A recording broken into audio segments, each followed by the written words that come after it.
welcome back. My name is Matt Reiners. I'm one of the co-founders of Eversound, a company dedicated to improving quality of life for older adults by giving them the gift of hearing. Today, I'm joined by John McDonough, the Senior Director of Program Development and Integration for Asbury Communities. John has been a long-standing partner of ours, and the way that he's approaching technology and integration, he's doing some really awesome things, and I thought it was worth bringing him on here so you can all hear about it. So thanks for joining me today, John. Hey, thanks, Matt. I appreciate the opportunity to be on. Awesome. So John, first question, can you share a little bit about your background and how you got into senior living? Yeah, absolutely. So, first and foremost, I do not have a technology background, so I'm going to be just blatantly honest about that up front. No technology background, but I have been in the senior living space for going on about 12 years now. So I'd kind of gotten my start right out of college. I had a communications degree and started working for a small health system doing PR, communications, graphic design, event planning, kind of really the whole gamut of communications and PR. Got into senior living shortly thereafter, really under the same guise of communication. So focusing on corporate communications, marketing, planning, those types of pieces. And I was given the opportunity to get more and more into the operations side of things. I was able to get my nursing home administrator's license, and I've been able to manage everything from Albright Pharmacy through PACE or LIFE programs, Living Independence for Elders programs. I've been an interim nursing home administrator, interim executive director here and there. So really had a great opportunity to see a lot of the long-term care industry and everything from, kind of the way it works on a day-to-day basis on the front line through, the management of it from a variety of perspectives.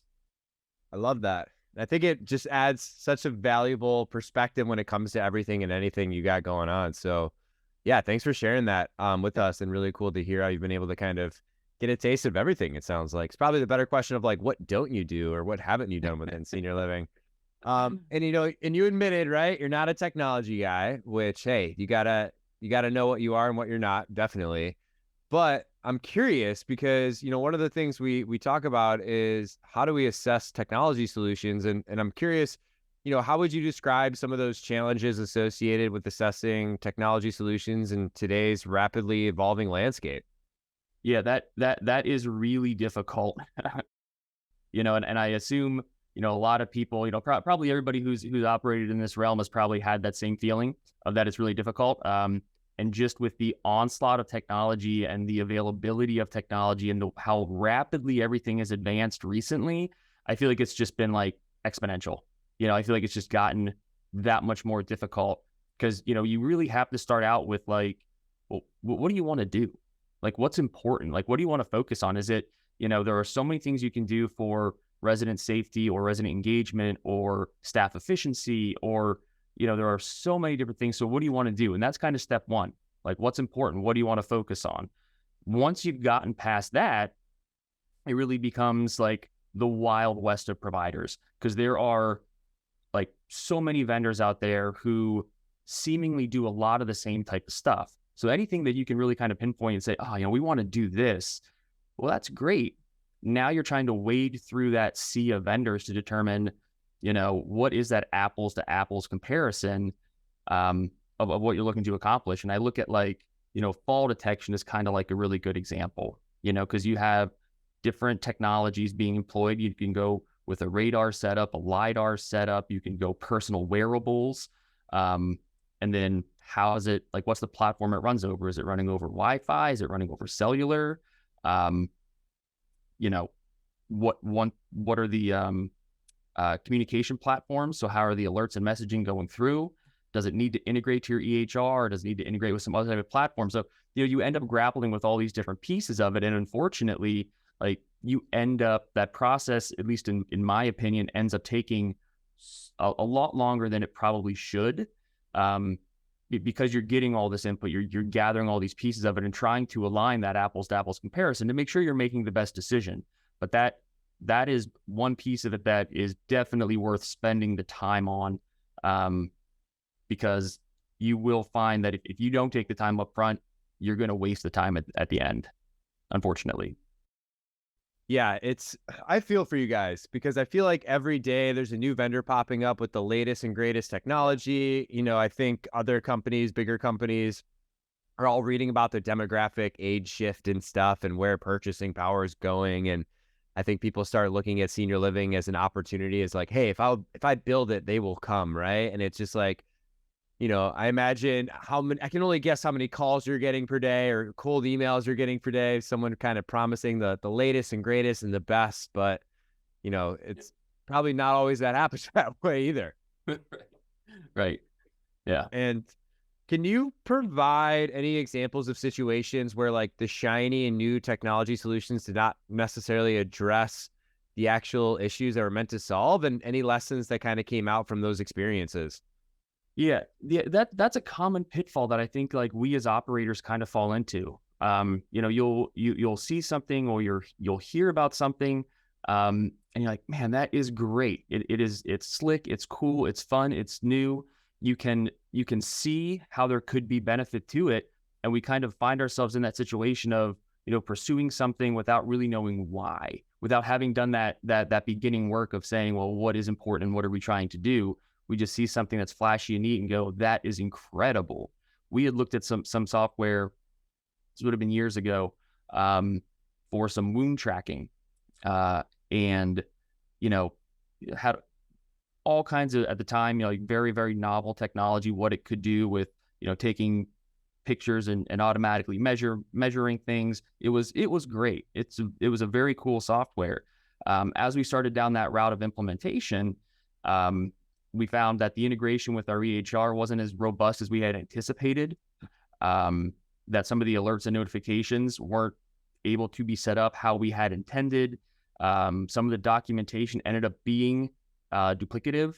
So it was a little bit more work on the nurse's side. It was kind of clunky and there was no buy-in on it.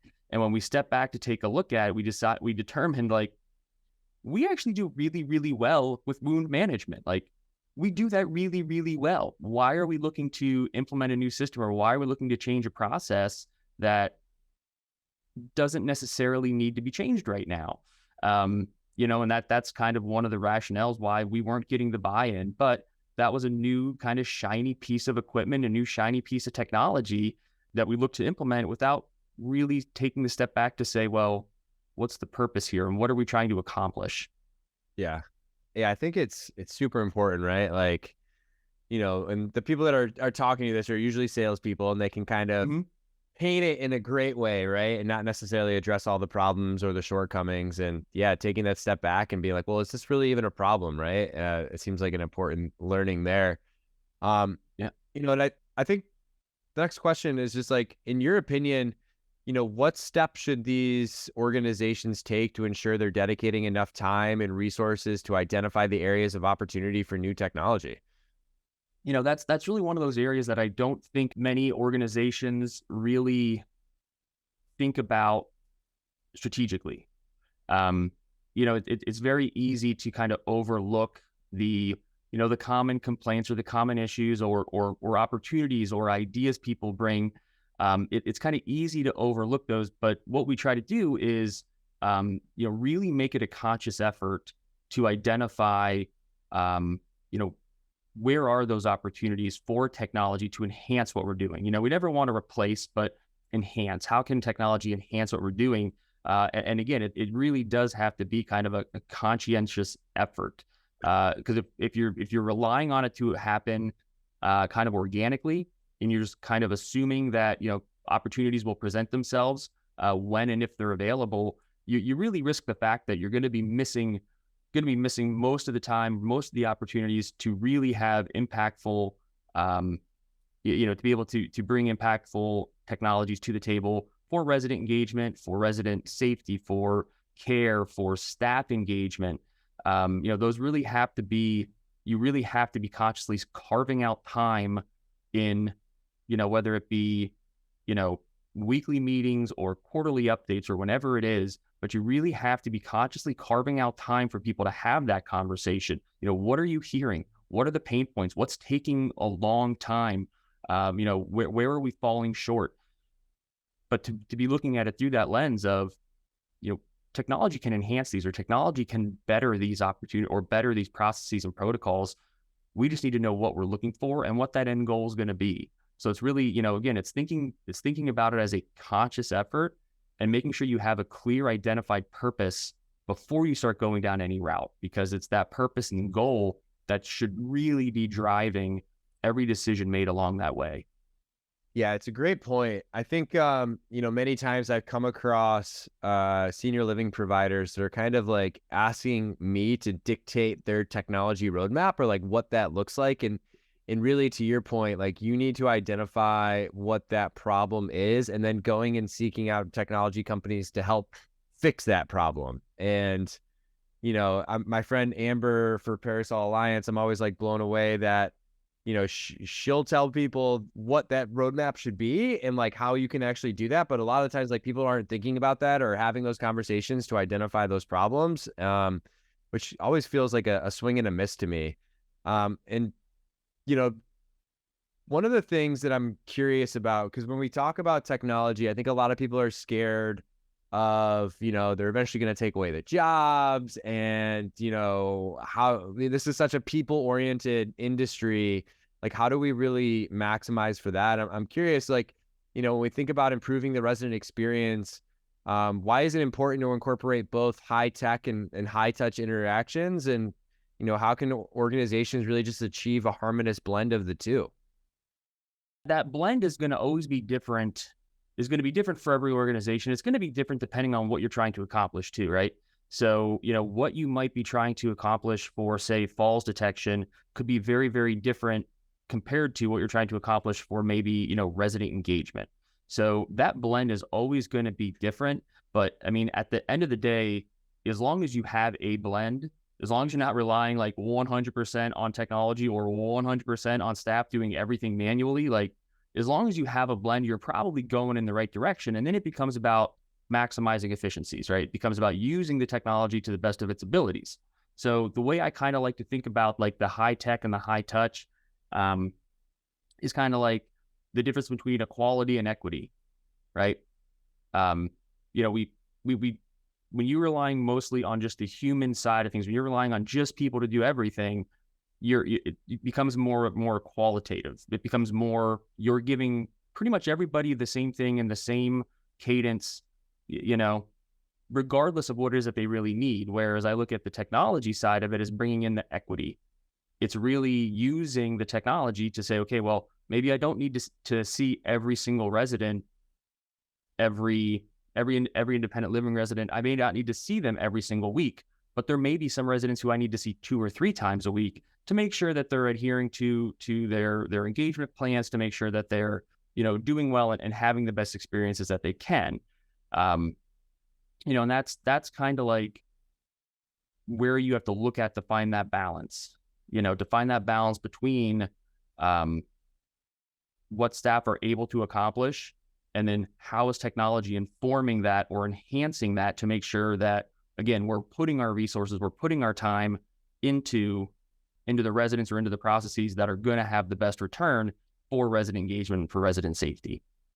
Yeah, no, it's a great point, right? How to blend those two. And I think one of the examples, I had a guest on a couple of weeks ago, Charles Mann from AccuShield, where they have this thing called the Love Meter, which pretty much tracks like who's getting visits. And each week, some communities would see who did not get any visits in the past week and make sure that they were alerted that the staff shouldn't need to go interact and engage with those people, and making sure that they're doing what they should be doing. Because, technology is a tool, right? It's not going to take over entirely. I mean, Chat GPT might do it, who knows? But that could. yeah. I don't want to speak too soon on that one. But yeah, it's interesting to see how technology can really enhance kind of and make you more efficient and really maximize that human interaction and that human touch component. And I'm curious, can you share any examples of how technology has enhanced the resident experience while maintaining that personal and human touch? Yeah, absolutely. One of the examples actually comes from our life programs, where, if you're not familiar with the life program, it's kind of like, I like to think of it as like an adult day center on steroids, where, we have physicians, we have nurses, physical therapists, nutritionists, or dietitians, excuse me, We have all of those services available through the day center, but people go home at night. So throughout the pandemic, we weren't able to bring the participants into the center as frequently as we had wanted to. So, we had a process in place where our staff was reaching out to them every day. Staff was reaching out to participants every day, making sure that they're okay and see if they need anything.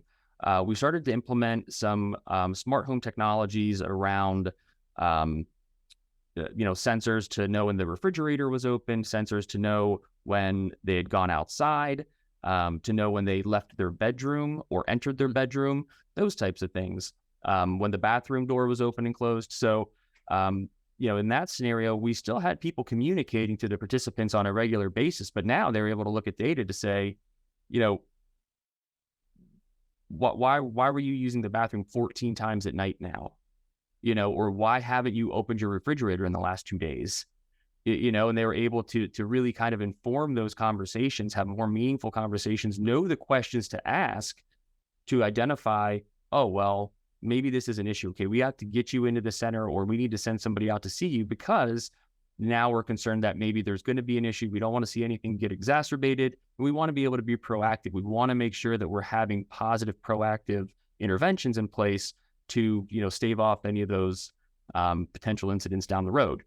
So, that was an example of us being able to leverage technology to inform conversation and to make sure we're having good communication with the residents, with the participants who are going to have the most benefit from it.